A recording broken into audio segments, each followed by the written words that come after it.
it all began. Hello and welcome back. I'm Maria Ressa. On my left, you have LaSalle's political scientist, Richard Haydarian, and to my right, Ateneo sociologist, Jail Cornelio. So, your reaction. Richard, we'll go to you first. Well, I think first of all, we have to give credit for ABS-CBN to cover some very important issues. West Philippine Sea disputes, which is an issue of national sovereignty. I think we have to know more about the policy proposals and the approach of the next administration and how they'll be different from the current administration. The issue of traffic and infrastructure, I think, was another very important issue. So I think it's good that they raised those issues. First of all, I would say that perhaps Miriam had the most quotable, statement, like we need rule of law, not rule of men, which on so many levels was kind of like maybe we need a woman as a president, and we need someone who follows law, the legal procedures. Maybe you could even interpret that as a jibe at people who are calling for extrajudicial ways of addressing things. I think Duterte was the one who combined entertainment again with some strong opening statements. And the thing with Duterte is he seems more serious and statesmanly than usual. I mean, compared to the first and second debate. In the first and second debate, he was like trying to play the Joker card, but now you see he's more serious. He feels that he's really leading in the surveys. So it's a question of making sure he doesn't make any major mistake. Nonetheless, my problem with Duterte was he always stumbles when it comes to policy details. I really don't get so much policy details on him. And I don't really see what is the central theme of his proposal. He always just tries to bring it back to this vague notion of political will and experience. And we saw that Binay also tried to use that card. He said that you can use all of these, policy platforms and proposals, but it's also a question of experience. And I had it. In fact, I was the head of the, MMDA in Manila, and perhaps I can have a more specific solution to that.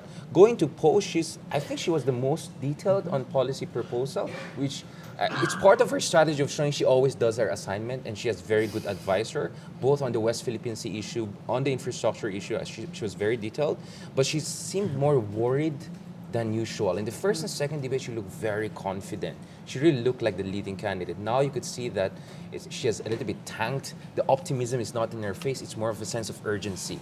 But I think just like first and second debate, she performed well. On Mar Rojas, he looked more presidential, perhaps than other candidates. He tried to always emphasize that you need steady hands and steady mind. He also had perhaps as much policy details as Poe, and I think the presentation was very good. In fact, he also tried to make others look like a little bit neophytes by saying, what are all of these proposals you're saying? One of our problems is that we have fragmented bureaucracy and we have to have an integrated infrastructure-focused agency. So telling everyone that, hello, don't just give random ideas. You have to understand what the situation is. And I think in that sense, I think Moros did relatively better than the rest. Yeah. Fantastic, Jail. Well, perhaps it is the very format of the town hall debate, right, that explains why all these candidates could not have enough time, for example, to explain their proposals in detail. But I also appreciate, I must say that I appreciate how ABS-CBN was trying to relate it to the everyday masses by invoking personal narratives. Of course, there's that entertainment factor to it, but very important anyway that these candidates speak to them, which is why I think that ultimately candidates have a responsibility to explain their proposals in detail. And somehow I felt that maybe it was Grace Poe and Rojas, for example, who were able to spell out in detail how they would do it, what they had in mind, as opposed to the other candidates who had to resort only to, motherhood statements, if I can put it that way. I must say, however, that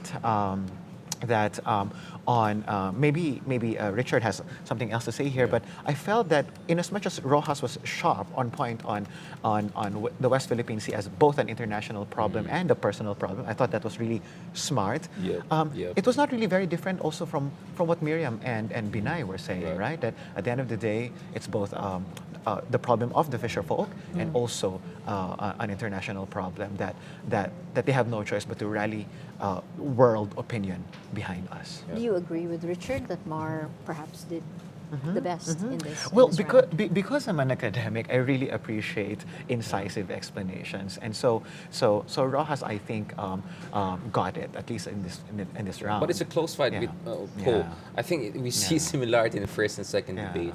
But in the first and second debate, I think Duterte really captured the imagination of people because he had Yeah. more entertainment. Sure. You know, he was Sure. like Sure. projecting himself as above the fray. But my point is that this is already the third time, and he's pulling off the same trick over and over again. Exactly. Perhaps for some people, it doesn't have the same kind of magic that it had. You know? So you don't see as much excitement perhaps as the past. But I think Rojas and Paul still have performed pretty decent. Although I have a problem with Rojas. I think he was a little bit too defensive on the issue of infrastructure. I think, you know, he is the kind of continuity. He was part of the administration. And let's face it, we have perhaps the worst traffic congestion in the world. Yes. The first thing he has to do, the more decent thing for him to do, is to kind of apologize. Maybe he should say it more implicitly, but I didn't sense that whether he was apologizing or not. He sounded more defensive, saying, oh, you just don't know. We have a lot of these projects. True, You know, we have a lot of true. these kind of new train projects, infrastructure. You just don't know about it. I don't think that's an effective strategy. I think a lot of people will see him as insensitive again. You're not the, so he's not a re-electionist. He's not there to defend Aquino. And I think that's the mistake of Rojas. That's Maybe right. I and JL appreciate his style, Yeah, but I think sure. for ordinary people, they want him Sure. to look more than a re-electionist and be Sure. apologetic if it's necessary. And I think it's necessary on They're this not issue. bashing heads this time around. I would have expected more of a challenge to Rojas from the other candidates. I mean, Well, Binay did that. You could Yes. see that That's Binay true. actually Yeah, did yeah. it. Like, you know, you can have all of these beautiful policy proposals, but it's a question of implicitly, yeah, experience. yeah, yeah. Although Sure. I find it strange that Poe was kind of trying to pull off the Okay, same thing. we have Yeah, to yeah, go back sure. to the Okay. debate. We're going right back to the debate now. Sure.